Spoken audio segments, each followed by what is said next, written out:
The wind cut across Fifth Avenue like a blade, scraping against the bare skin of Avery Collins's hands as she stumbled through the snow. The city glittered behind her warm windows, glowing restaurants, yellow cabs sliding through slush, but none of it belonged to her anymore. Not tonight. Not after what her husband had done. Her breath came out in small white bursts, uneven and panicked. 7 months pregnant, she held her belly as if the tiny life inside might slip away if she let go.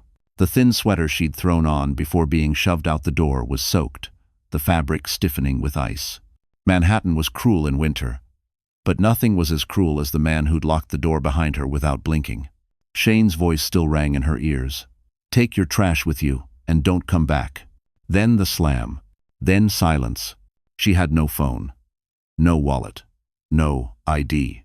Shane had taken all of it, claiming she didn't deserve a cent after the fake DNA test his mistress had forged. Avery hadn't even understood what was happening until the door hit her shoulder, and she found herself standing in the hallway barefoot, her breath shaking, her future collapsing. Now she was on Fifth Avenue, where designer coats brushed past her, and no one stopped long enough to notice the trembling, pregnant woman drowning in cold. A woman who once believed in love. A woman whose world had been stolen in one night. The snow thickened. Her fingers felt numb, then weightless. The ache in her lower stomach sharpened too sharp. She pressed her palm there, whispering, "Please, not now. Please, hold on." She tried to keep moving, tried to reach the corner where a faint yellow light from a bodega blinked through the storm, but her legs buckled. The sidewalk rushed toward her face.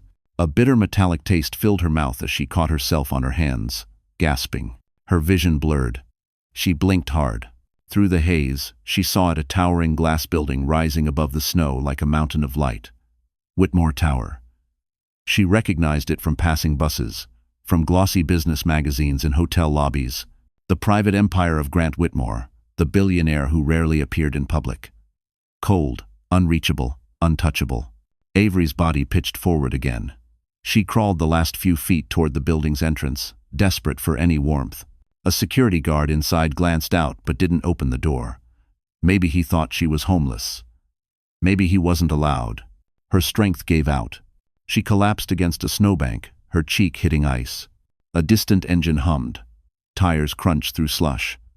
A pair of bright headlights swept over her body, stopping inches away. A long black Mercedes S-Class. Doors locked, windows tinted. Avery tried to lift her head, but darkness pulled at her vision. The car door opened. A tall figure stepped out, the storm curling around him. A voice deep, steady, unmistakably powerful. "Miss, can you hear me?" And then Avery fainted. But not before seeing the face of the billionaire who would change everything. The world returned to Avery in pieces, sounds first, then light, then the sting of cold on her cheeks. She wasn't sure how long she'd been unconscious. Seconds? Minutes? But when she opened her eyes, she wasn't alone anymore. Someone was kneeling beside her in the snow. The first thing she saw was the tailored sleeve of a dark wool coat, expensive, immaculate. Not something you'd find on anyone walking Fifth Avenue by chance. Then she heard the voice again, steady and low, the kind of voice that didn't need to raise itself to take control of a room. "Stay with me. I've got you." She blinked through the haze. A man's silhouette sharpened, snowflakes catching in his hair. His face was striking clean lines, strong jaw, the quiet authority of someone who made impossible decisions every day. But what stunned her most was the look in his eyes. Concern. Real concern. No one had looked at Avery that way in months. He pressed 2 fingers gently to her wrist, checking her pulse. "Can you speak? What's your name?" Avery. She whispered, her voice barely a thread. He nodded once, decisive. "Avery, I'm Grant Whitmore. You're freezing, and you're pregnant. I'm taking you somewhere safe." Her heart stuttered. Grant Whitmore. Even half-conscious, she knew the name. Billionaire. CEO. The man whose family owned the skyscraper she'd collapsed beside. She'd seen photos of him in magazines, the kind where he was stepping out of black cars just like the one behind him, or speaking at investment forums surrounded by people twice her level in life. He shouldn't have been here. Not on this street. Not at this hour. Not kneeling beside her. A wave of fear shot through her. I can't go to a hospital. My husband, he'll find me, he'll... Grant lifted a hand, not touching her but close enough to steady her spiraling breath. You're safe. I'm not taking you anywhere he can reach. His certainty, calm, unshakable, made her throat tighten. She didn't trust easily anymore. But something in his tone made her believe him despite herself. Another cramp shot through her stomach. Avery gasped and curled forward instinctively. Grant reacted instantly. He slid one arm behind her shoulders, the other beneath her knees, and lifted her as though she weighed nothing. The sudden warmth of his coat wrapped around her as he carried her toward the open Mercedes. A security guard ran out from the entrance. "Mr. Whitmore, sir, do you need?" "Notify the driver I'm riding in the back," Grant ordered without looking away from Avery. "And call the plaza. Tell them I need a medical kit waiting upstairs." The guard hurried off. Avery stared at him, shaken. "I don't understand. Why? Why are you helping me?" He met her eyes as he settled her carefully into the leather seat, fastening the belt around her trembling body. Snow clung to her hair. He brushed it away with a gentleness that made her chest ache. "Because someone should have," he said simply. Her vision blurred, not from weakness this time, but from the sudden, overwhelming relief of not being invisible, of not being a burden, of being seen. The car door closed. Warmth filled the cabin. Avery sank into the seat, fighting exhaustion as the Mercedes pulled away from the curb. Grant sat beside her, watching her breathing carefully, his coat draped over her like a shield. "Rest," he murmured. "I'll take care of everything tonight." For the first time since the nightmare began, Avery felt her body relax. Her eyes drifted shut, her heartbeat slowing. But just before sleep claimed her, she caught a glimpse through the tinted window, a shadow standing across the street. Watching. Still. Tout familiar. Shane. And his eyes were locked on the Mercedes carrying her away. Avery's breath hitched because Shane should have been nowhere near Fifth Avenue tonight. Warmth hit Avery the moment the elevator doors opened on the top floor of the Plaza Hotel. After the brutal cold outside, it felt unreal, like stepping into a dream she didn't deserve. The hallway stretched in soft gold light, quiet, carpeted, nothing like the world she'd been thrown out of just hours earlier. Grant walked a half step ahead of her, not rushing, not slowing, just steady enough that she felt anchored. 2 hotel staff members followed behind with medical supplies and blankets, clearly briefed in advance. Avery felt small in the middle of all of it. Too small, too out of place. She couldn't shake the fear that at any moment someone would ask her to leave, reminding her she didn't belong in a place like this. But no one questioned her. No one even looked confused. Because she was with him. Grant unlocked the suite. The door swung open to a room that looked like something out of a movie, floor-to-ceiling windows overlooking Central Park, a fireplace crackling to life, soft cream furniture that probably cost more than she had made in the last 3 years combined. Avery hesitated at the threshold. "Mr. Whitmore, I can't stay here." "Yes, you can," he said calmly. "And you will. Sit down before you fall over." His tone wasn't harsh, but it was firm enough that her legs moved on their own. She lowered herself onto the plush sofa, sinking deeper than she expected. The baby kicked gently, as if relieved. A doctor entered, a woman in her 50s, with silver-rimmed glasses and the no-nonsense aura of someone who'd seen everything twice. "Mr. Whitmore," she nodded. Then to Avery. "Let's check on you, sweetheart." "Sweetheart." No judgment, no suspicion. Avery's throat tightened. Grant stepped aside while the doctor examined her. Blood pressure, heartbeat, fetal monitoring. Avery's hands shook during the whole process, partly from fear, partly from the surreal luxury she was sitting in. The doctor finally smiled. "You and the baby are stable. Exhausted, cold, dehydrated, but stable." Avery exhaled shakily. "Thank God. But," the doctor continued, expression softening, "you cannot experience that level of stress again, not if you want to avoid early labor." Her stomach dropped. I don't have anywhere else to go." Before the doctor could respond, Grant spoke from across the room. "You do now." Avery looked up sharply. "Why? You don't even know me." Grant's jaw tightened, not annoyed, but as if choosing the right words. "I don't need to know you to see that you're in danger. And I don't walk away from people in danger. But my husband, he's not your husband tonight." Grant cut in. "Tonight you answer to no one." His certainty made her chest ache. Shane had stolen everything from her: safety, money, identity, confidence. But Grant, for reasons she didn't understand, was giving pieces of those things back without asking for anything. It didn't make sense. People didn't do that. Not in her world. The doctor packed up, leaving instructions, vitamins, and a reminder to rest. When the door finally clicked shut, silence settled over the room. Avery stared at the fireplace, voice trembling. "Mr. Whitmore, I'm scared he'll find me." "He won't," Grant replied. "You don't know him. I know his type."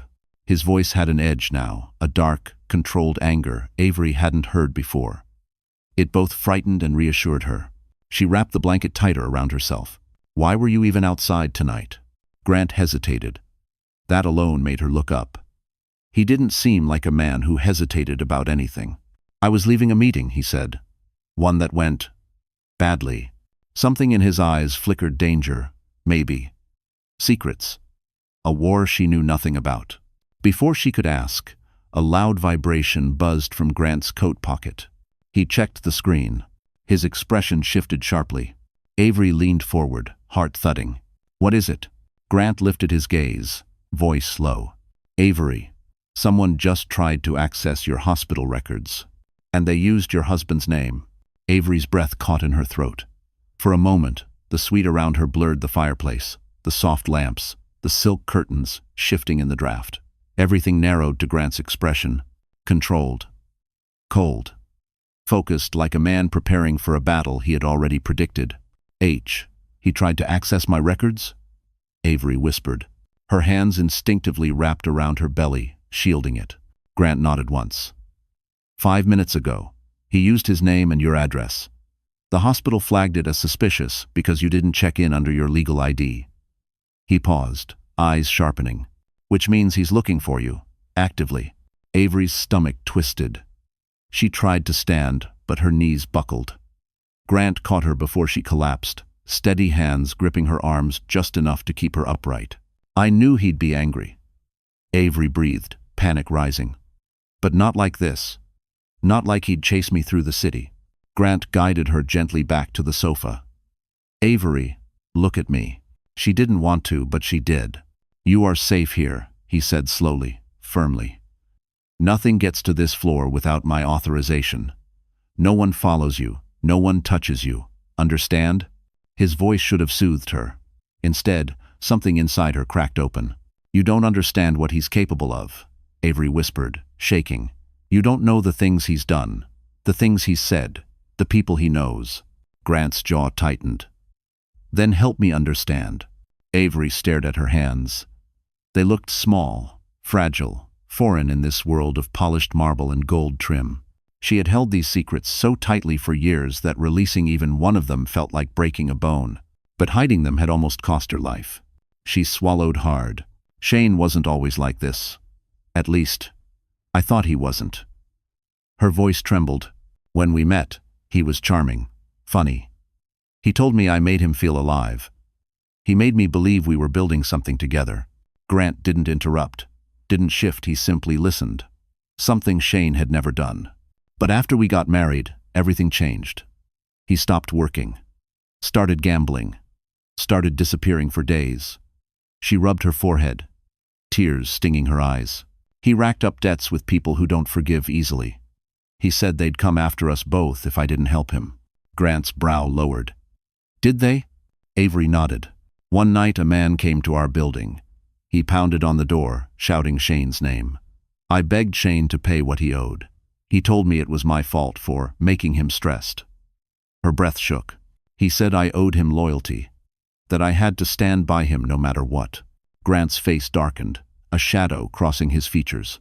"And then," Avery whispered, "when I got pregnant, everything got worse." Grant leaned forward. "What did he do?" Her voice broke. "He said I was trapping him, that I was trying to get child support money out of him. Then his mistress convinced him the baby wasn't his. They made a fake DNA test. A fake one, Grant." She clutched the blanket. "And he believed her. He believed her so easily. He told me the baby was a mistake, and so was I." The words hung in the air like smoke. Grant's fists curled at his sides. Avery, none of that is your fault. But Avery wasn't finished. She inhaled shakily, the next admission so heavy she almost couldn't lift it. Tonight, she whispered. When he threw me out, he told me if I ever tried to leave him for real, he'd make sure I disappeared. Grant froze. A long, chilling silence filled the suite. Then, slowly, he stood, every inch of him controlled fury wrapped in expensive wool. He walked to the window, staring down at the glowing city, as if calculating every danger it held. Avery, he said without turning. There's something you need to know. She swallowed. What? Grant finally faced her. That man watching the car earlier tonight, he wasn't alone. There were 2 others with him, and they weren't there by accident. Avery felt the heat from the fireplace drain out of her body all at once. 2 others? Watching? She wrapped her arms around herself, suddenly feeling exposed despite the luxurious suite. Despite the safety Grant insisted she had. Nothing felt safe anymore. Grant walked back toward her with slow, deliberate steps. When I carried you into the car, I scanned the street. At first, I thought Shane was alone. But a second man stepped out from a parked sedan. Then a third leaned against the building across the road. Avery's breathing hitched. What? What did they look like? Hard men, Grant answered. Not neighbors, not co-workers. Men who don't mind trouble. She pressed a hand to her chest, fighting a rising wave of panic. Shane doesn't know people like that. He can't. He can, Grant cut in. And he does. Avery flinched at the certainty in his voice. Grant sat across from her, elbows resting on his knees. I've dealt with enough corporate extortion and failed partnerships to recognize hired muscle when I see it. Those men were watching the building not for me, but for you. The room swayed slightly. She steadied herself against the arm of the couch. That can't be right, Avery whispered.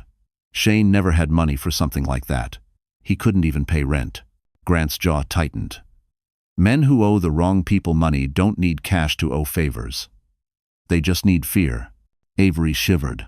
The memory resurfaced, shouting at the door months ago, the pounding fists, the threats she never fully understood.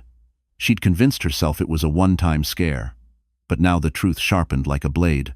Shane owes someone, she said softly. Someone dangerous. Grant didn't reply. He didn't need to. Avery leaned back, tears pricking her eyes. Why is he doing this? Why not just let me go? He threw me out, Grant. He made it very clear he didn't want me. Grant studied her with a calm intensity she couldn't decipher. Some men don't care who they hurt as long as they stay in control. And if someone he owes wants leverage, a pregnant wife is leverage. Her chest tightened painfully. Me? Lever. Yes, Grant said, no hesitation. A tremor ran through Avery. So they'll come here? They'll come looking? Eventually, Grant admitted. But they can't get into this hotel without triggering 5 levels of security. And even if they did, they wouldn't make it farther than the elevator. His confidence was a lifeline she clung to, but fear still crawled under her skin. I don't want anyone hurt because of me, she whispered. Grant's eyes softened just enough to remind her he wasn't a machine built out of steel and strategy. Avery, you being here isn't causing danger. It's revealing danger that was already following you. That truth stung. He leaned back slightly. You need to rest. Tomorrow, I'll speak to someone who can help. Someone who handles situations like this quietly. Her brows knit. Who? A former federal contact, Grant said. He doesn't work for the government anymore. But he owes me favors. Avery swallowed. This is too much. You shouldn't. Avery, Grant interrupted, voice low but steady. I don't help people halfway. If I protect someone, I protect them completely. Han. His certainty sent an unfamiliar warmth through her, one that had nothing to do with the fireplace. But just as the quiet settled, a sharp knock echoed from the suite door.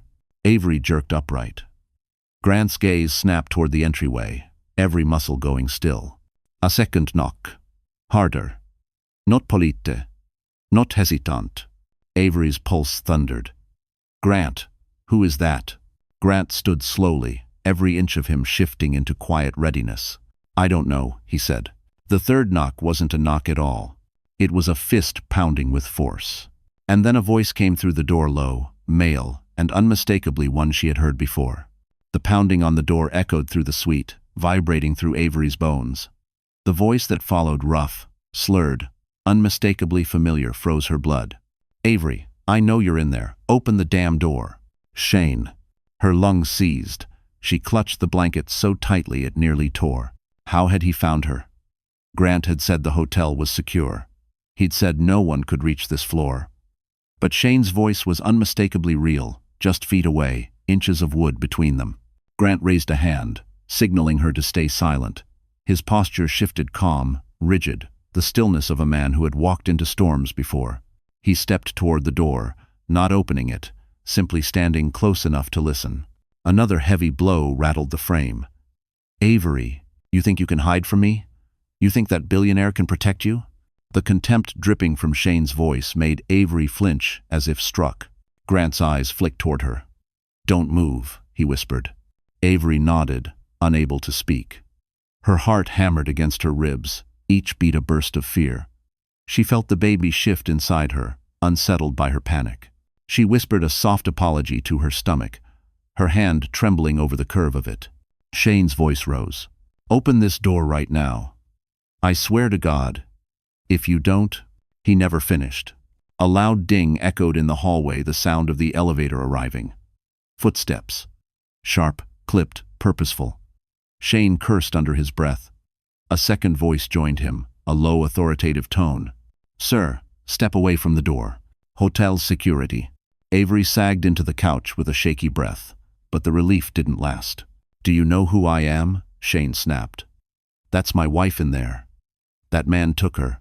"Luz." Grant's jaw clenched so hard a muscle ticked in his cheek. Avery bit down on her lip until she tasted blood. The security officer responded coolly. "This is the private suite of Mr. Grant Whitmore. If you do not step back, I'll be forced to escort you out." Shane barked a bitter laugh. "Whitmore? Oh, that's rich. You think he's some kind of hero? He's nothing but..." "Sir," the guard cut in, voice sharpening. "You need to lower your voice." A pause. Heavy breathing. Avery pictured Shane's face, red, wild-eyed, sweating anger and desperation. He always escalated when challenged. Always. Grant motioned toward the balcony door. "Avery, come here." Her legs wobbled, but she obeyed. He didn't want her near the entrance, didn't want Shane to hear her breathing or crying through the wood. "You're safe," Grant murmured. "Security is handling it." But Avery's fear spiraled. "He won't stop," she whispered. "He'll follow me everywhere. He always does. And if he has people with him." Grant placed a hand lightly on her shoulder. It wasn't romantic. It was grounding, like an anchor thrown into a storm. "He's not getting past that hallway. I promise." The muffled argument outside escalated. "I'm not leaving without her," Shane shouted. "You are leaving," the guard countered. "Or we will call NYPD." "Call them. I'll tell them she was kidnapped," Shane roared. Avery squeezed her eyes shut in humiliation. Kidnapped. As if she hadn't been thrown out like garbage just hours before. Grant's voice grew colder. "He's escalating. They'll detain him soon." But then another voice joined the chaos. Smooth. Younger. Female. "Shane, stop it. You're making it worse." Avery's blood ran cold. "Haley, Shane's mistress. She was here too." Haley's tone sharpened. "We just need to get her out. You said she has something they want." Avery's stomach lurched. "They want? What they want?" Grant's entire body stiffened. "What did she say?" He whispered, eyes narrowing toward the door. The voices outside faded into frantic muffles as security tried to separate them. Avery whispered, "Grant, what does she mean?" Grant didn't answer. He walked to the suite door slowly, placed his palm against the wood as if feeling the danger on the other side. And then he turned back, his face ashen. "Avery, they're not just here for you." He stepped closer. "They're here for something they think you're carrying." Avery stared at Grant as if he had spoken in another language. "Something I'm carrying?" "Grant, I don't have anything. I barely managed to leave with the clothes on my back." Grant paced the suite slowly, the way powerful men move when they're calculating 10 angles at once. His shoulders were tense, his expression sharper than anything she had seen in him so far. The calm, composed billionaire from earlier was gone, replaced by a man who clearly recognized danger when he saw it. "Avery," he said carefully, "I need you to think. Did Shane ever hide anything, give you something, ask you to hold something, anything that didn't make sense?" She shook her head, panicked. "No, nothing like that. Shane barely talked to me these last months unless he was yelling. He didn't trust me with anything." Grant stopped pacing. "Exactly. So why would his mistress think you have something they want?" "I don't know," Avery cried, her voice cracking. "Grant, I don't know what they're talking about, I swear." Her breath hitched, her hands trembling. The baby kicked again, startled by her rising fear. Grant immediately knelt in front of her, his hands hovering near her knees without touching. "Take a breath," he said softly. "Slow, in through your nose." She followed his rhythm, her chest gradually loosening. When she steadied, Grant rose and retrieved a glass of water. She sipped, her mind spiraling. Why would Shane chase her across Manhattan? Why bring two strangers? Why talk about something she was carrying? She was carrying only one thing, the baby. Her heart lurched. "Grant, do you think they're talking about the baby?" Grant froze mid-step. His eyes darkened. "If they are, then this is worse than I thought." Avery's breath stopped. "Worse? How?" Grant sank into the chair across from her. "Men who owe money sometimes offer collateral. Sometimes willingly. Sometimes not." He looked away for a moment. Jaw clenched. "A child can be very valuable to the wrong people." Avery felt the room tilt. He wouldn't do something like that. Shane's awful, but he wouldn't." Grant met her eyes, unflinching. "You told me he said he'd make you disappear. A man who says that is capable of almost anything." "Ho!" Her stomach twisted violently. She clutched her belly, as if shielding her unborn child from the idea alone. "No. No, Grant. He can't take my baby, he can't." "He won't," Grant said firmly, leaning forward. "I won't allow it." But fear still clawed at her ribs. "Then why does he think I have something? What else could it be?" Grant exhaled slowly, like the answer weighed 1,000 pounds. "Shane's debts aren't small. If he's working with people who traffic information, money, or leverage, it's possible he hid something without knowing exactly where he left it. Or who touched it." Avery blinked, confused. "What does that mean?" "Sometimes criminals panic," Grant explained. "They shove something into a drawer, a bag, a jacket pocket, anything. Then later they misremember who handled it." Avery's breath caught. Her jacket. Her old winter jacket, the one she'd grabbed before Shane shoved her out, was still on her when Grant found her. She thought it was empty. She thought it had nothing. But suddenly an image flashed through her mind. Shane 2 weeks ago, tossing her jacket onto the bed after angrily rummaging through his own pockets, a folded envelope falling out. Him snatching it back before she could see what was inside. Her heart pounded. "Grant, he used my jacket. He put something in it once." "Ah." Grant's eyes sharpened. "What kind of something?" I don't know. An envelope. White, thick. He grabbed it before I could see." Grant stood instantly. "Where's the jacket?" Avery looked toward the suite's bedroom. "In the closet," she whispered. Grant moved before she finished the sentence. Avery followed slowly, dread crawling up her spine. Grant opened the closet door, sifted through the blankets and clothes she'd been wrapped in. Then he froze. "What is it?" Avery whispered, voice shaking. Grant slowly turned. In his hand was the jacket, and sticking out of the inner pocket was the corner of a sealed envelope with a blood-red insignia. Avery had never seen before. Grant held the jacket as if it were something volatile, an object that might explode if handled wrong. The envelope inside was thick, heavy, the paper an expensive ivory shade with a blood-red crest stamped into the corner. Avery had never seen anything like it.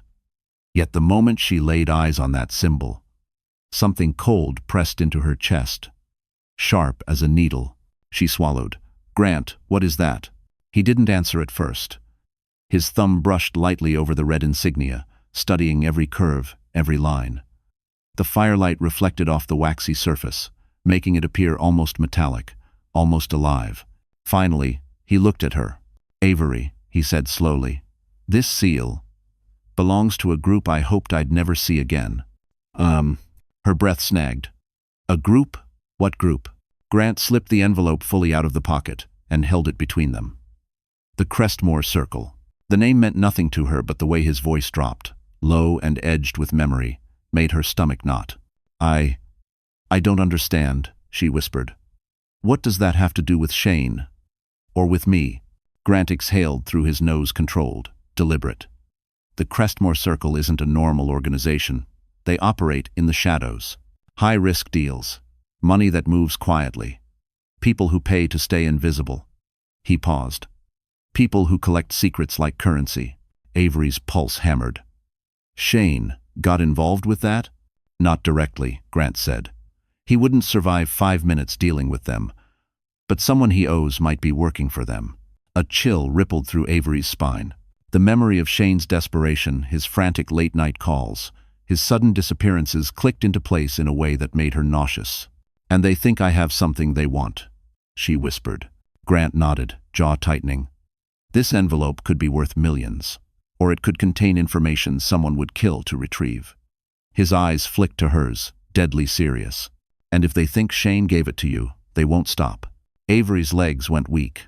She sat on the edge of the bed, gripping the blanket like a lifeline. Grant, open it, please. I need to know what's in there. Grant didn't move. His eyes stayed on the envelope, calculating, deciding. If we open this, Avery, we change the game. Once that seal breaks, whoever sent it will know. They track everything, every movement, every opening. Her breath trembled. But Shane already dragged me into it. Doesn't that mean the game has already started? Grant's expression shifted, something sharp and admiring flickering in his eyes. She wasn't weak. She wasn't collapsing. She wanted answers. He stepped closer and knelt beside her. Are you absolutely sure? She nodded. I need to know what I'm fighting. Grant rose slowly, walked to the desk, and retrieved a letter opener, a silver one, engraved, elegant. He returned to the center of the room, holding the envelope carefully.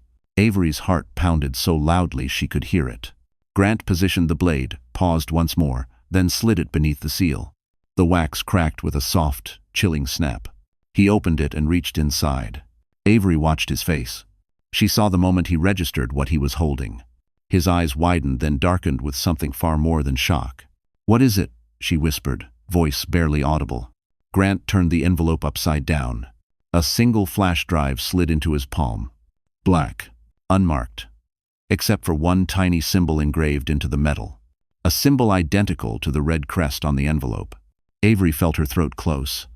What does that mean? Grant stared at the flash drive, as though it were a live weapon. It means, he said quietly, that Shane didn't owe money to the wrong people. He looked up at her, fear flashing across his face for the first time. He stole from them. None. Avery stared at the flash drive resting in Grant's palm, her pulse thundering in her ears.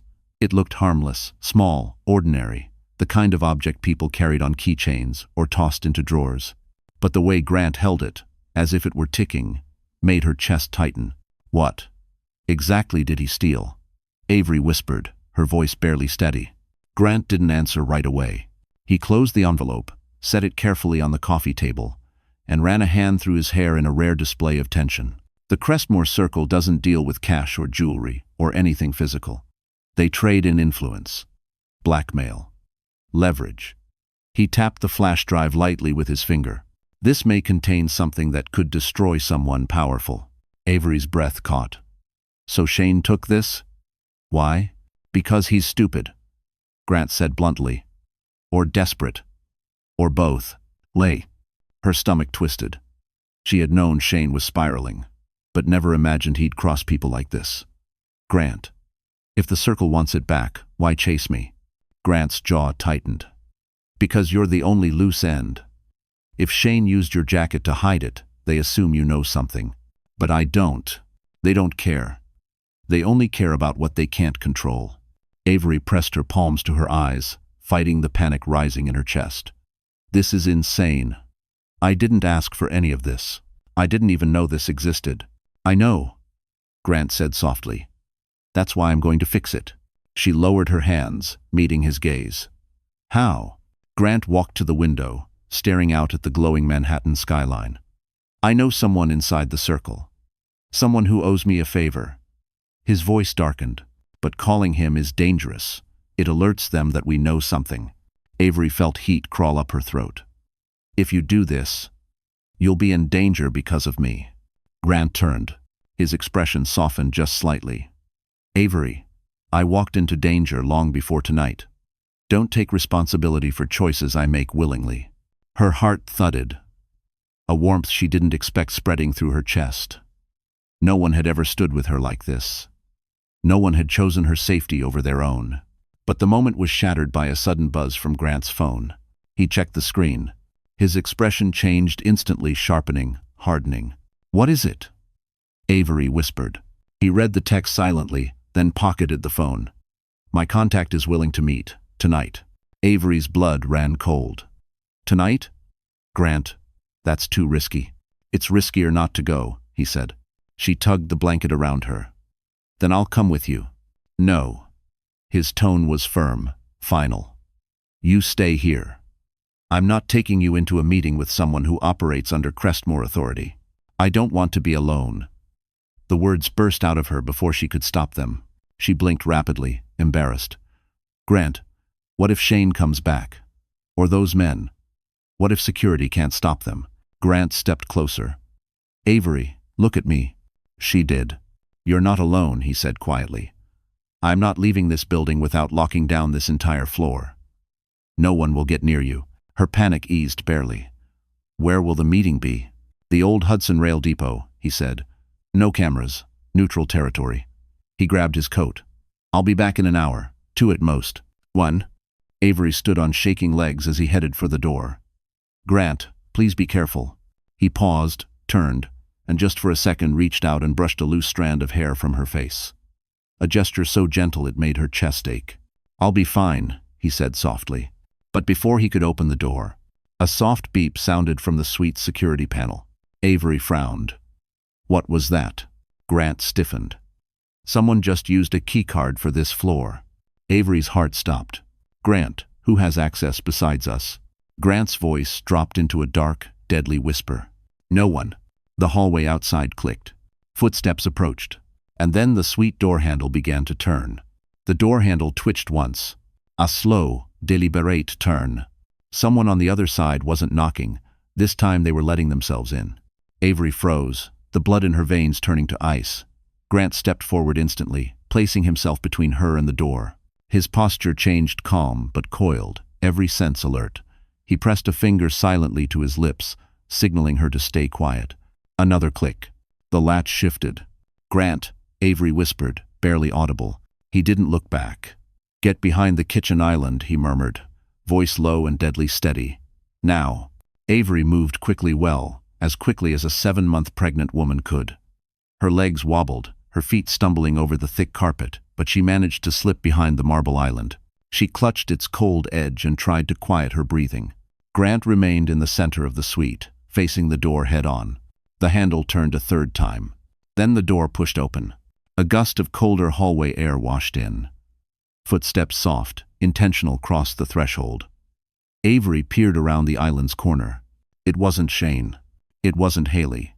It wasn't one of the men from the street. It was someone Avery had never seen before. A man in a charcoal suit, tall but lean, with eyes that scanned everything in a single pass. He didn't look like muscle. He looked like someone who solved problems before they became visible. He also walked in as if he owned the room. Grant didn't move. Turn around and walk back out. The man smiled faintly, almost politely. Good evening, Mr. Whitmore. His voice was smooth, educated, disturbingly calm. Relax. If I wanted to harm you, I wouldn't have knocked. You didn't knock, Grant said sharply. You used a keycard. The man lifted a small black keycard between 2 fingers. Master override. Courtesy of the hotel. They respect your privacy, Mr. Whitmore. But they respect my employer's authority more. Avery's stomach twisted at the word employer. Grant's jaw flexed. Who sent you? The man glanced around the suite, noting the blanket, the medical kit, Avery's bag on the sofa. Avery felt exposed, even though she was hidden. Your problem, the man said finally, is not who sent me. It's who's coming next if we don't handle this appropriately. Grant took a step closer, the temperature in the room dropping with his tone. Say the name. The man smiled again. The Crestmore Circle. Avery's breath hitched. Grant didn't flinch, but Avery could see the tension climbing his spine. You don't walk into my hotel suite unannounced, Grant warned. If Crestmore wants something, they request a meeting. Oh, they requested, the man said lightly. Several times. You ignored them. Grant's eyes narrowed. Because they don't get to demand anything from me. Normally, the man agreed, they wouldn't. But you are harboring something that belongs to them. His gaze slid deliberately toward the kitchen island. Avery ducked out of sight. Grant stepped into the man's line of vision, blocking it. You're mistaken. She has nothing. The man sighed as if disappointed. Then I'll be brief. My employer wants the item returned. No confrontation, no police, no trouble. If we walk out of here with the drive, this ends cleanly. Grant crossed his arms. And if we don't? The man's answer was immediate. Then Crestmore will consider both of you complicit. And they will act accordingly. Avery's chest tightened painfully. She clutched her stomach as the baby shifted anxiously under her fear. Grant didn't waver. You're not getting the drive. The man tilted his head.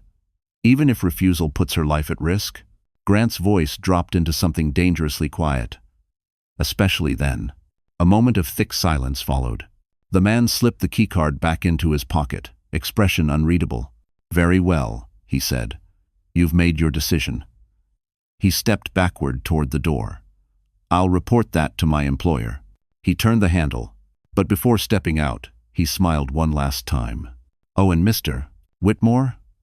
His eyes flicked toward Avery's hiding place. You may want to keep a closer watch on your suite cameras. Grant's expression sharpened. Why? The man's smile widened. Because they've already been hacked.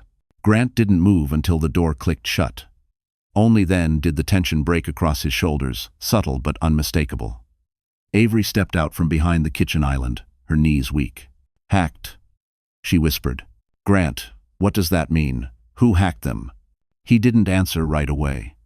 Instead, he strode across the suite toward the built-in control panel, a sleek touchscreen embedded into the wall beside the fireplace. He touched the screen, flipping through the security feeds, his jaw locking tighter with each swipe. Every feed was black. Not static. Not corrupted. Completely, ominously black. Someone wiped them, Grant said, voice low. Not just jam deleted. Avery's fingers trembled. Deleted.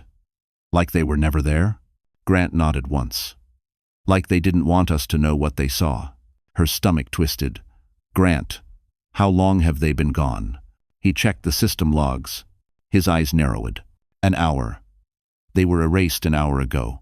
Avery felt the room tilt. An hour ago? That's when Shane was outside the door. Grant turned sharply. Exactly. She covered her mouth. Her breathing went uneven, shallow. So they saw him. They saw us? They saw you bring me in. Grant stepped toward her, steady and controlled. Avery, listen to me. The cameras being wiped isn't just about watching. It's about erasing evidence. Someone wanted a clean slate of what happened in this suite tonight. But why? Avery asked, her voice cracking.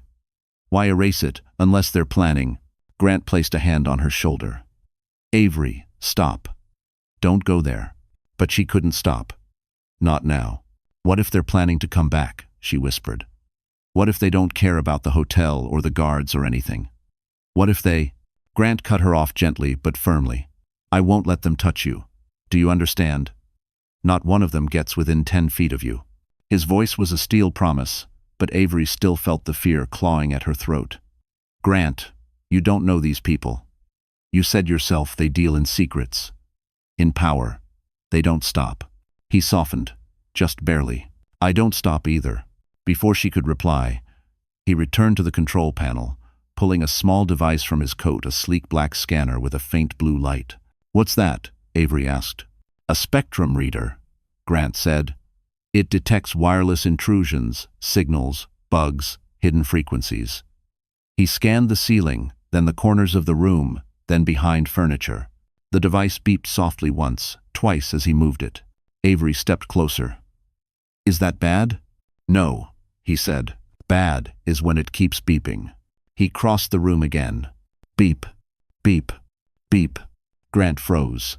The beeps were getting faster, louder. Avery's pulse surged. "Grant, what does that mean?" He didn't look at her. He stared at a vent cover near the suite's entryway. Slowly, he approached it, scanner raised. The beeping intensified until it was nearly a steady tone. Grant swore under his breath. They planted something. Avery's hand flew to her mouth. "A camera?" "No," Grant said grimly. "Crestmore wouldn't bother with cameras. They don't need to watch." He reached into his pocket, pulling out a small screwdriver from a multi-purpose tool. "They need to listen." A cold wave spread through Avery's chest. He removed the vent panel with careful precision. The moment the metal came free, a tiny black device dropped into his palm, barely the size of a coin, matte and unmarked. A listening device. Avery stepped back, horrified. "Oh my God! How long has that been there?" Grant inspected the device. "Long enough." She felt her heartbeat skip. "Grant, did they hear everything? About the flash drive? About where it is?" Grant didn't answer. He didn't have to. The silence told her everything. But then, his phone buzzed again. One message, from an unknown number. Grant's face drained of color as he read it. Avery whispered, "What does it say?" He slowly turned the phone so she could see. 6 words. Cold. Precise. Terrifying. "We know what the girl carries." Avery stared at the glowing screen, as if the words might rearrange themselves into something less terrifying. "We know what the girl carries." Her breath fluttered, thin and broken, a sound too small for the fear tearing through her chest. "Grant, what do they mean?" she whispered. Grant didn't answer immediately. He locked the phone, slipped it into his pocket, and turned toward her slowly, too slowly. That alone told her how serious this was. Grant Whitmore was not a man who hesitated. He was a man who acted, who moved, who controlled. But right now, even he seemed shaken. "Avery," he said quietly, "we need to leave the hotel." Her heart lurched. "Leave? But this is the safest place." It was. His voice was steady, but laced with something darker. "Not anymore. If they were able to plant listening devices and hack the cameras, then they have access to places they shouldn't. The hotel compromised a keycard for that man. That means Crestmore is pulling strings at a level I didn't expect." Avery felt dizzy. "Where do we go?" "A secure location," Grant said. "One I control entirely. Not a hotel, not a rented property. Somewhere no one gets into without my say. But if we leave, won't Shane try again? Won't those men follow us?" Grant moved closer, placing his hands gently but firmly on her arms. "Avery, listen to me. Staying here is more dangerous than walking out. Crestmore doesn't warn people. If they sent that message..." He paused. She swallowed. "Grant, tell me. It means they're done playing." Her chest tightened. "So what do we do?" Grant's gaze sharpened. "We move now." He released her and crossed the suite with purposeful strides, grabbing his coat, securing the flash drive in an inner pocket, and switching off the suite lights. The room fell into dim shadows lit only by the glow from the window overlooking Central Park. He turned back to her. "You can walk?" "Yes," Avery whispered, though her legs trembled. Grant extended a hand, not forceful, not assuming, just steady. She took it, and his fingers closed around hers, grounding her enough to stand. "Stay behind me," he murmured. "No matter what." The elevator ride felt endless. Each floor dinged too loudly, each second stretched painfully long. Avery kept one hand on her belly, the other clinging to the railing, breathing in slow, shallow pulses. When the doors slid open into the private garage beneath the plaza, cold air rushed, in a different kind of cold than the Fifth Avenue storm.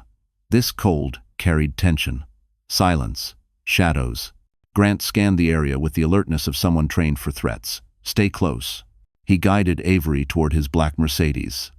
The driver, an older man with silver hair and a sharp gaze, stepped out immediately. "Sir," he greeted. "I received your instructions." "Good," Grant said. "We're leaving. No delays, no stops. You know the route." "Yes, sir."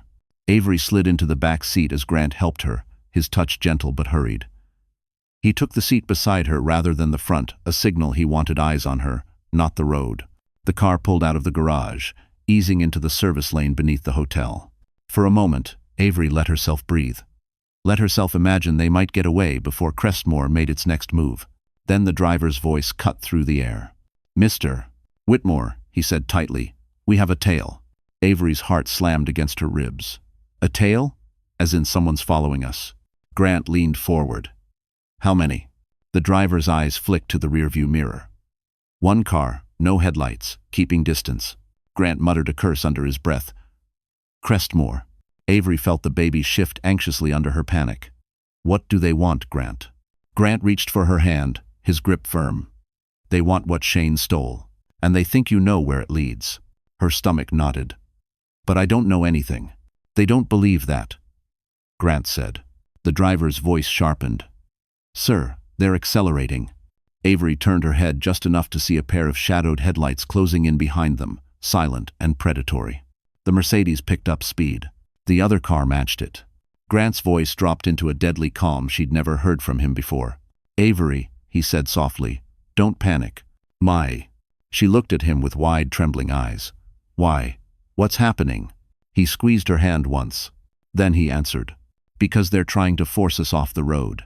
The Mercedes lurched forward as the driver pressed harder on the accelerator. Avery gripped the seatbelt across her belly with both trembling hands. Fear pulsed in her throat so sharply she could barely breathe. Outside, Manhattan blurred into streaks of silver streetlights and dark winter shadows. Grant leaned slightly toward the front. "Stay on the service route. Don't hit the main roads." "Yes, sir," the driver replied, voice tense. Avery glanced through the rear windshield. The trailing car stayed close, too close, gliding behind them like a shark beneath water. Its headlights were off, its windows tinted dark enough to swallow faces whole. "They're gaining," Avery whispered. Grant's jaw locked. "Stay low," he said, gently pushing her down behind the seat line. "If they try to hit us, I want you out of the line of impact." Her heartbeat thundered. "Grant, why are they doing this? Why chase us?" "They already know we have the flash drive. That's why they can't let us leave," he said. "That flash drive may contain something even their own members aren't allowed to see." The car jerked right as the driver swerved around a delivery van. Avery nearly slid off the seat. Grant grabbed her waist, steadying her. "You're okay," he breathed, voice right in her ear. "I've got you." Her eyes stung at the calm in his tone. Even now, during a chase, he sounded like the only stable thing in the world. The driver cut through an intersection, skidding slightly on a patch of ice. Horns blared. A taxi driver shouted something obscene, but the shadow car behind them stayed locked onto their bumper. Grant leaned forward. "Take the underpass. They won't risk losing control on the slope." "Yes, Seer." 1. They dove into the dim tunnel beneath the old rail lines. Darkness swallowed them for a moment before the tunnel lights flickered overhead, cold, white, strobing.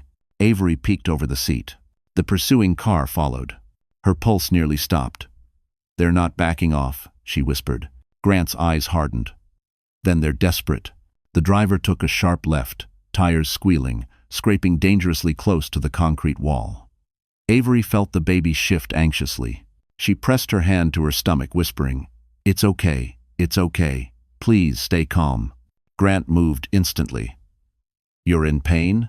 She shook her head quickly. "Just scared." "I'm just scared, Grant." His jaw tightened. "I won't let them touch you, I swear it." The car roared back into the open air.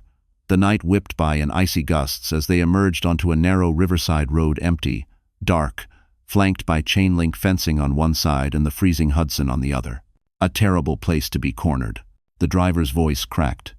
"Sir, they're accelerating." A sound like metal grinding echoed behind them. Avery whipped around just in time to see the shadow car pull up dangerously close, close enough to tap their bumper. And it did. A hard jolt slammed Avery forward. She cried out as Grant threw an arm across her chest, shielding her as best he could. "Hold on," the driver yelled. Another hit. Harder. This time the Mercedes fishtailed in the snow, swerving toward the chain-link fence. Avery screamed. The river blurred beside them, black and merciless. Grant shouted, "Keep control. Keep it straight." The driver fought the wheel, sweat beading across his forehead. trying. Avery saw the other car pull back slightly, only to lunge forward again. They were going to ram them off the road. She shook violently, breath coming in shallow gasps. "Grant, they're going to kill us." "Huh. No, they won't," Grant said, gripping her hand. "Listen to me. Look at me." She did, and his expression wasn't fear. It was fury. "They want the drive," he said softly. "Not us. That's why we might survive this." "Might?" Avery choked. But before Grant could answer, the driver shouted, "Sir." "They're coming up on the right." Avery turned just in time to see the shadow car pull alongside them, windows rolling down, a silhouette leaning out, holding something metallic. Grant's face dropped. "No," he whispered. "Not this." Avery's voice cracked. "What is it?" Grant grabbed her shoulders. "Avery, get down." Because the man leaning out the window was pointing a gun straight at them, and his finger was already pulling the trigger. The crack of the gunshot tore through the night, sharp, violent, echoing across the frozen Hudson. Avery felt the air split beside her ear. She dropped instantly, hands covering her belly, breath bursting from her lungs in a terrified sob. Glass shattered. Grant lunged sideways, throwing his body across hers just as the back window exploded inward. Cold wind and glittering shards rained over them like a burst of ice. The Mercedes jerked violently as the driver swerved, tires screeching across the slick pavement. "Down, Avery!" Grant's voice roared over the chaos. "Stay down, don't look up." But Avery couldn't stop herself. Instinct forced her to glance toward the other car. The gunman was already lining up another shot. The muzzle flashed. Another bullet slammed into the side of the car, inches above Grant's shoulder. Avery screamed. The baby rolled sharply inside her, reacting to the thunder of fear pounding through her bloodstream. The driver yelled, "Sir, I can't outrun them on this road. It's too narrow." Grant's voice was stone. "Then don't outrun them. Outsmart them." The driver's jaw tightened as he gripped the wheel. On it. The shadow car lunged closer, trying to force their angle. The gunman steadied himself against the window frame, preparing a third shot, one that would undoubtedly hit its mark. "Grant," Avery cried. "He's going to kill us." Grant turned, eyes sweeping the road ahead, the river to their left, a chain-link fence to their right, and a long stretch of empty asphalt heading toward a distant underpass. "Avery, listen to me," he said, gripping her chin gently, forcing her eyes to his. "I need you to stay as low as you can. Cover your head. Protect your stomach. Do you hear me?" She nodded, tears streaming. "Grant, I'm scared." "I know. I'm right here." His voice softened for a heartbeat. "I'm not letting anything happen to you." The shadow car surged forward again. "Driver," Grant barked. "On my word, brake." Avery's eyes widened. "Brake? We'll crash. Live." Grant didn't look at her. His focus was on the approaching curve in the road. "Trust me." The driver swallowed hard. "Ready." The gunman aimed directly through the shattered back window. The barrel glinted under the streetlights. Grant's voice dropped to a whisper. "Now."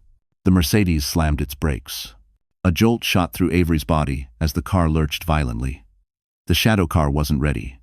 Momentum carried it forward too fast, too close. It swerved, skidding out of alignment. The gunman lost balance, his arm jerking upward. The bullet fired, but it ricocheted off the guardrail instead of hitting the Mercedes. Grant shouted, "Accelerate." The Mercedes shot forward again, leaving the shadow car fishtailing behind them. For a moment, just a moment, Avery thought they'd escaped. But the shadow car recovered. With a roar of its engine, it surged forward once more. "Grant," she cried. "They're not stopping." "La." "I know," he said, already calculating again, eyes fixed on the road ahead. The driver yelled, "There's a tunnel coming up. We can lose them in there." "No," Grant snapped. "Too easy to trap us. They'll box us in." "Then what?" the driver demanded. Grant didn't answer.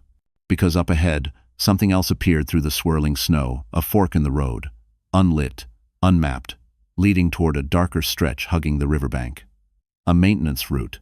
Narrow, dangerous, rarely used. "Take the left," Grant ordered. "That road isn't cleared," the driver shot back. "Take it." The Mercedes veered sharply left. Tires skidded, struggling for traction. Avery's heart slammed against her ribs as the car careened down the unlit path. The shadow car followed. For a few seconds, the world was nothing but darkness, wind, and the thunder of engines. Then Avery saw something ahead, something that made her pulse stop. The maintenance road was ending. Abruptly, it dissolved into a dead-end platform overlooking the freezing river, blocked by nothing but a rusted metal barrier that wouldn't stop a car going full speed. "Grant," Avery whispered, terror choking her breath. "The road, there's no road." Grant's eyes widened. The driver's voice broke. "Sir, brakes won't hold on this ice." The shadow car slammed in behind them, giving one final shove. And the Mercedes shot straight toward the edge of the Hudson.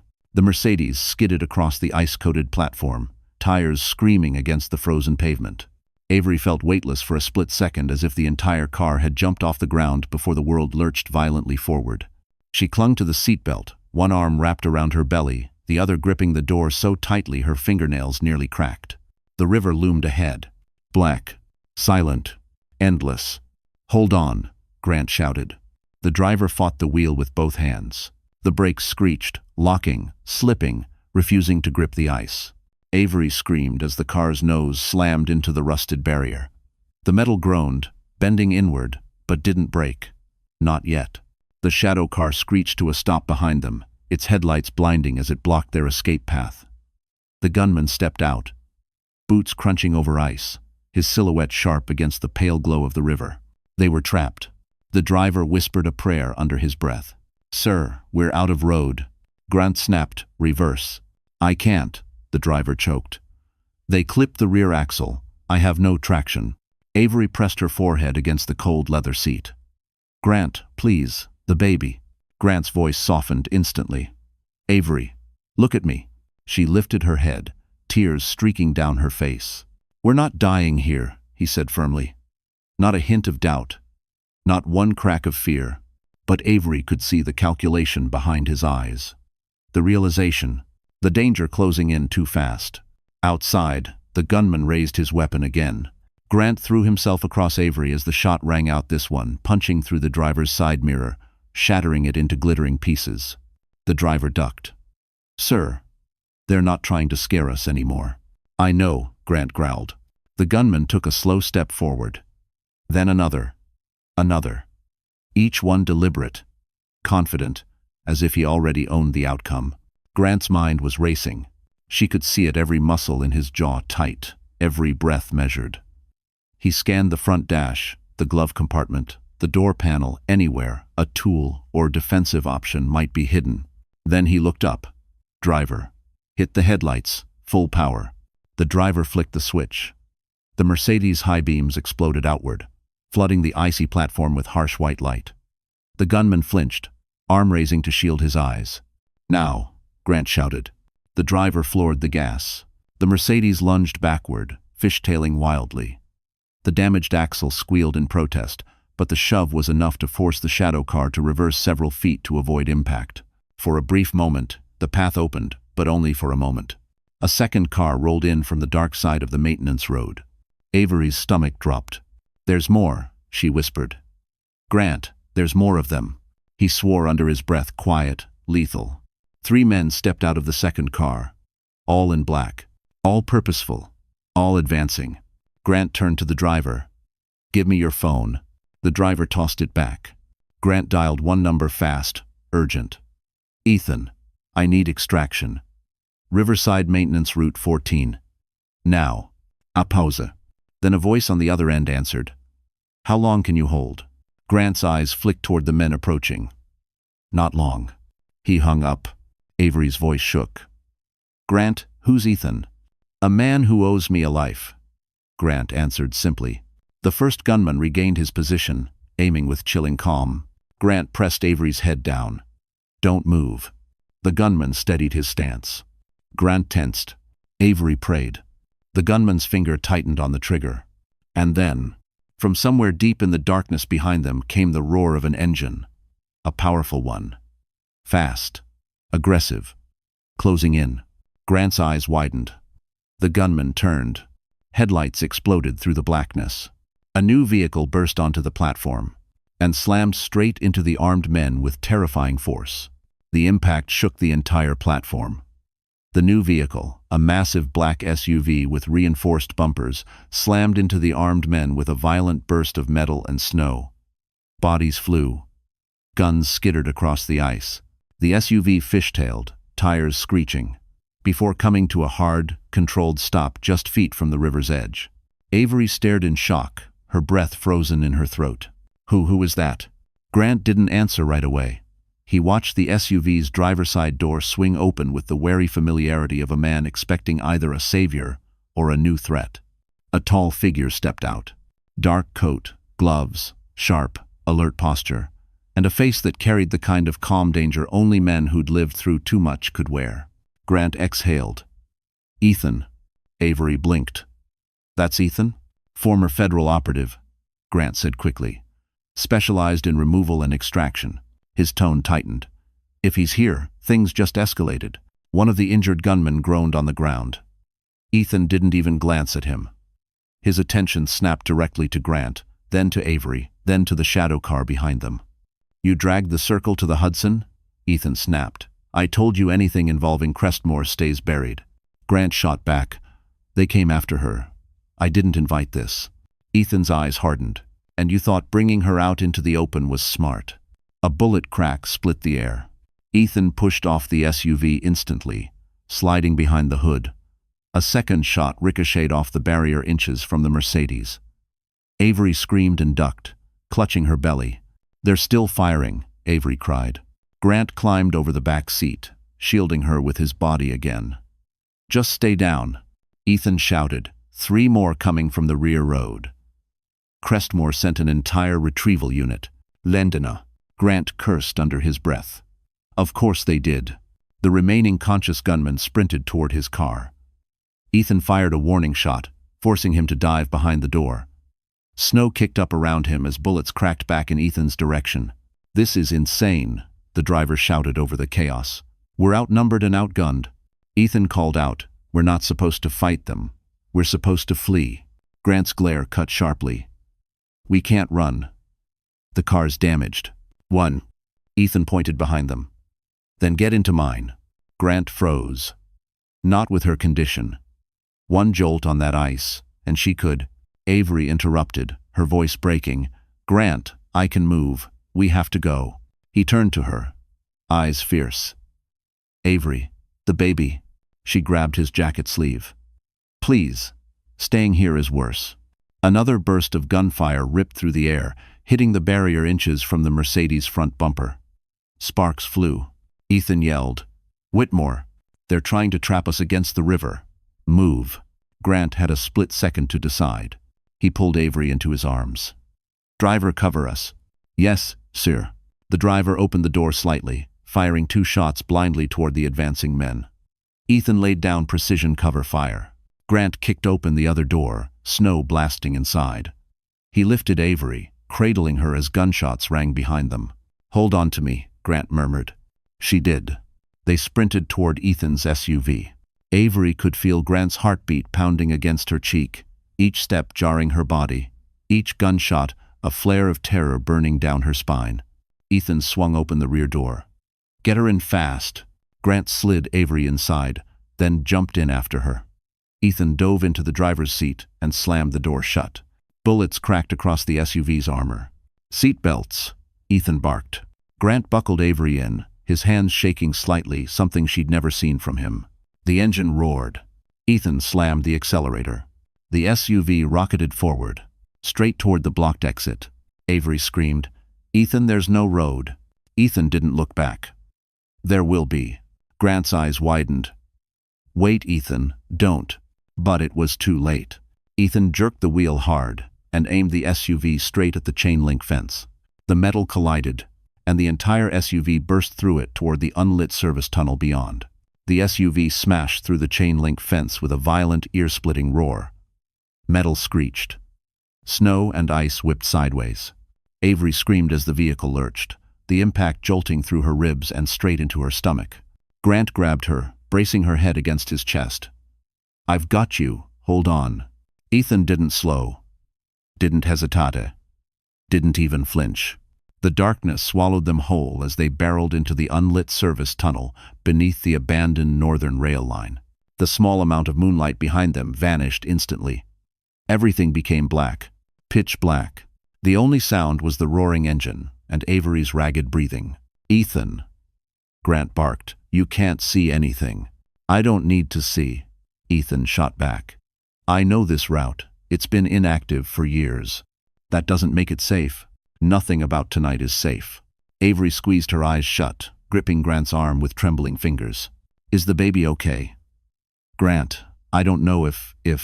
Grant cupped her face. Even in the darkness, she could feel his gaze on her. "Look at me. You're okay. The baby is okay, I swear it." But the thundering panic in her chest didn't ease. Behind them, a deafening crash echoed, followed by another, and then the unmistakable growl of engines. Avery's eyes widened. "They followed us? Through the fence?" "They'll follow us into hell if they have to," Ethan muttered. "Shane must have told them she's the only leverage they have left." Grant growled, "I'm going to kill him for this." Ethan didn't argue. The tunnel narrowed. The SUV scraped the side wall, sparks fluttering like fireflies in the darkness.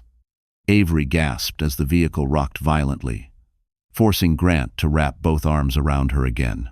"Almost there," Ethan shouted. "Almost where?" Grant demanded.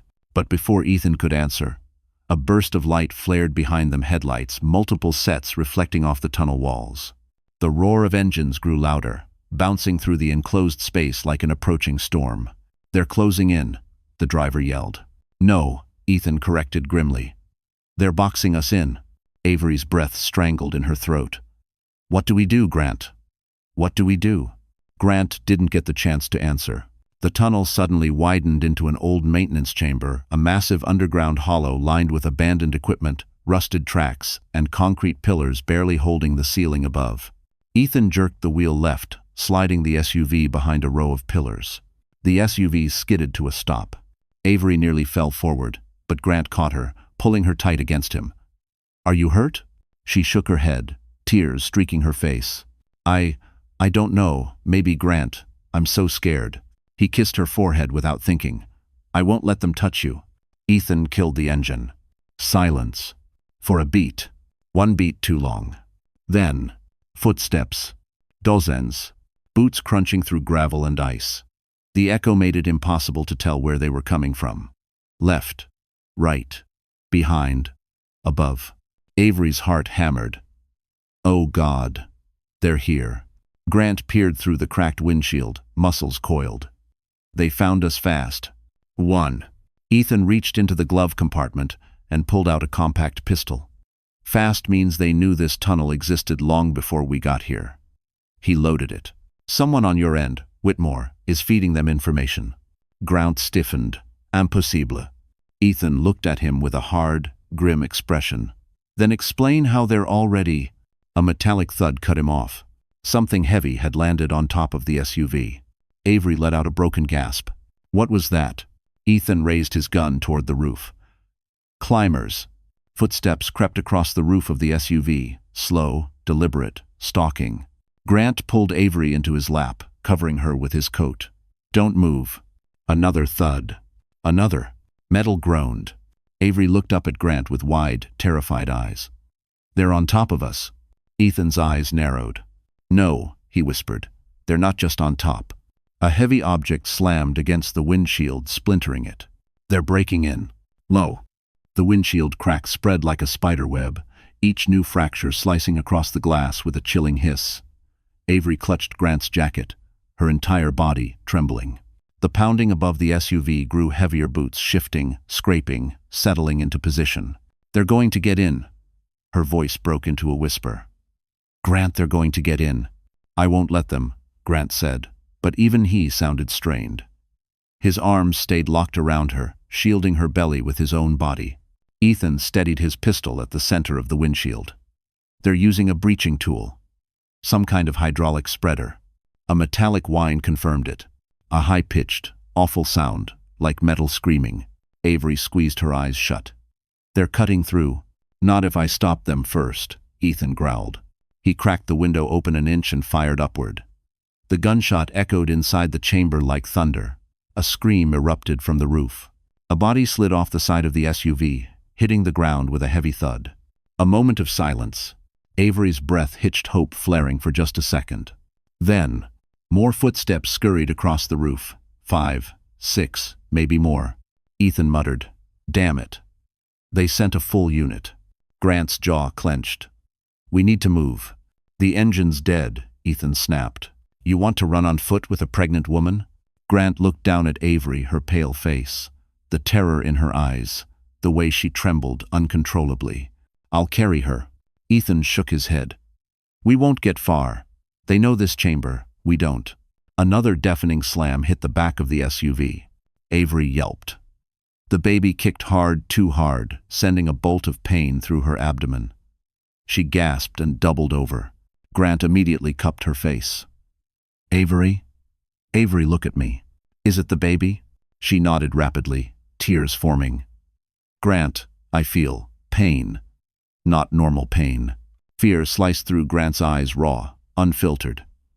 "We have to get her out. Now." The pounding intensified.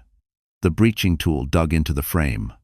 A long groan of tearing metal echoed as the door hinges began to warp. Ethan cursed under his breath. "We're out of time." Grant shifted Avery fully into his arms, gripping her like he would never let go. "Tell me there's another exit." "No." Ethan paused for half a second, just half before answering. "There is." Avery's head jerked up. "Where?" Ethan pointed to the far corner of the chamber, where a narrow maintenance hatch blended into the concrete. "It leads to the old control corridor," Ethan said. "If it hasn't collapsed, it'll take us to the north stairwell." Avery's heart pounded. "And then?" "Then," Ethan said, "if we survive the climb, we reach street level." Grant didn't hesitate. "Let's move." "How?" Another slam shook the SUV, this time bending the metal door inward. A hand reached through the widening gap, gloved, rough, clawing for purchase. Avery screamed. Ethan fired again. The hand jerked back. "We have 15 seconds, Ethan snapped. "Move." Grant kicked the rear door open and jumped out. Avery held tight to his chest. Ethan followed, covering them as bullets began clattering off the SUV and ricocheting through the chamber.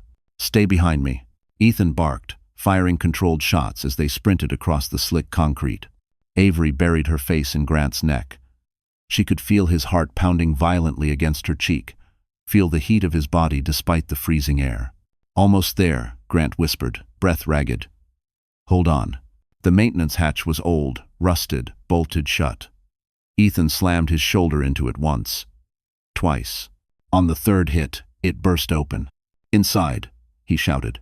Grant carried Avery through the dark opening. Ethan followed and pulled the hatch closed, just as a dozen boots thundered into the chamber behind them. Grant whispered, "Avery, stay with me."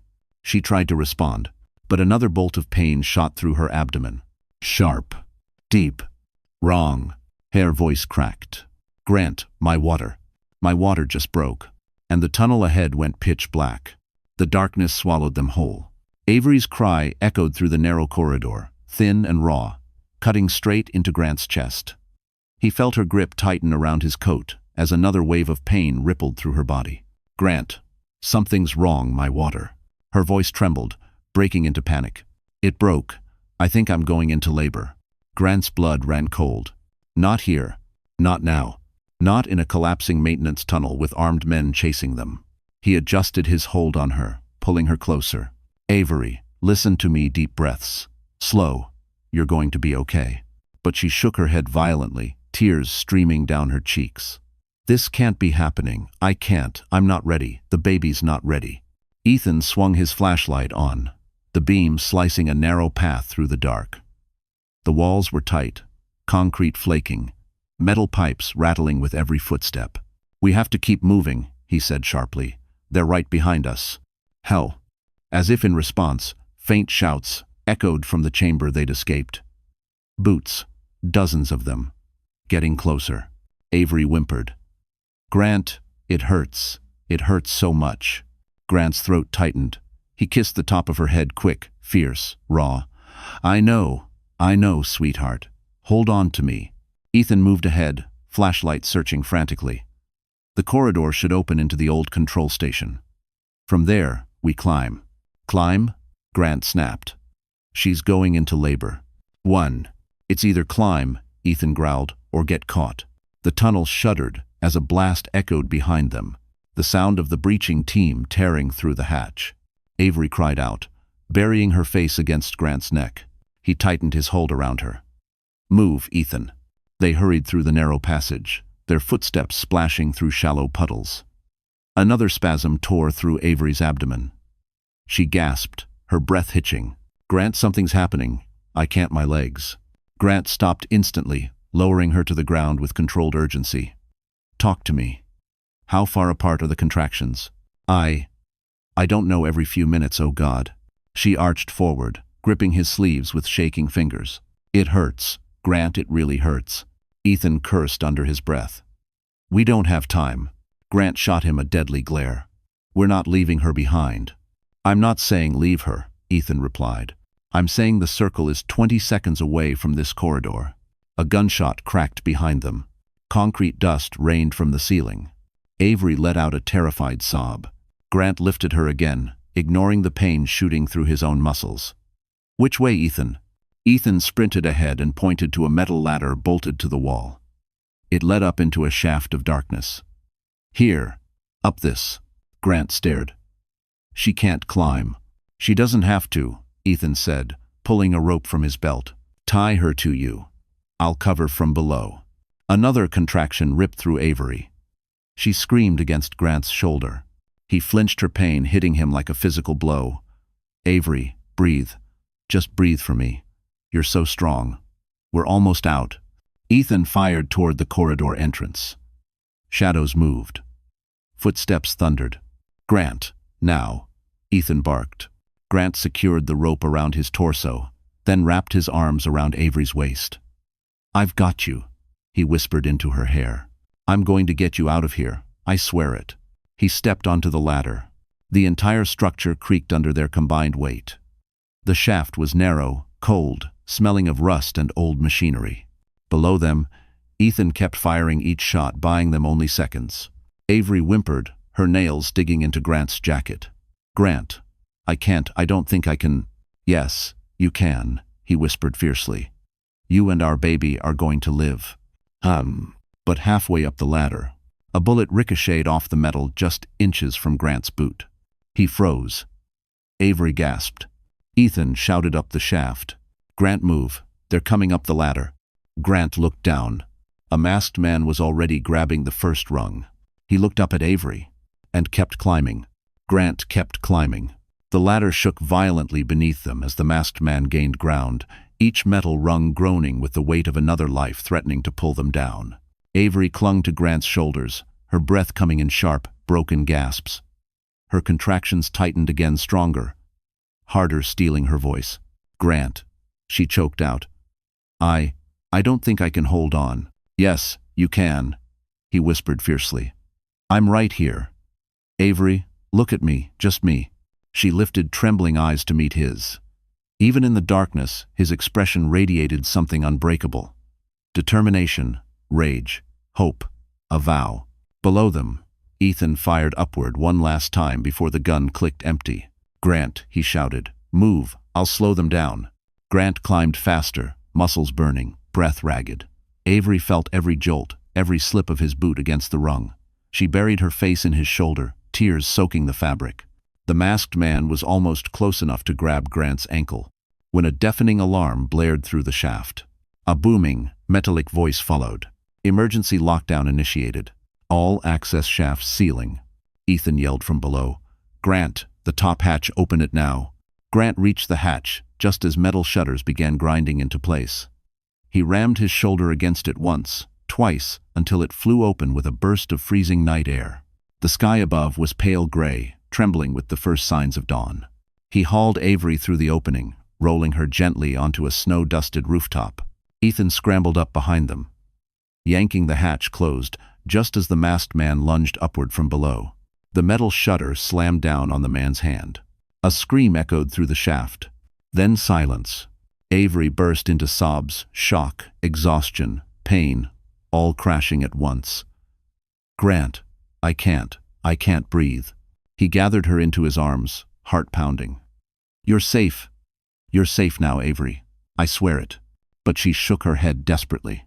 "No, Grant, my contractions, they're too close. Something's wrong." Grant's face drained of color. Ethan knelt beside them, checking her pulse, pressing gently on her abdomen. "She's in active labor.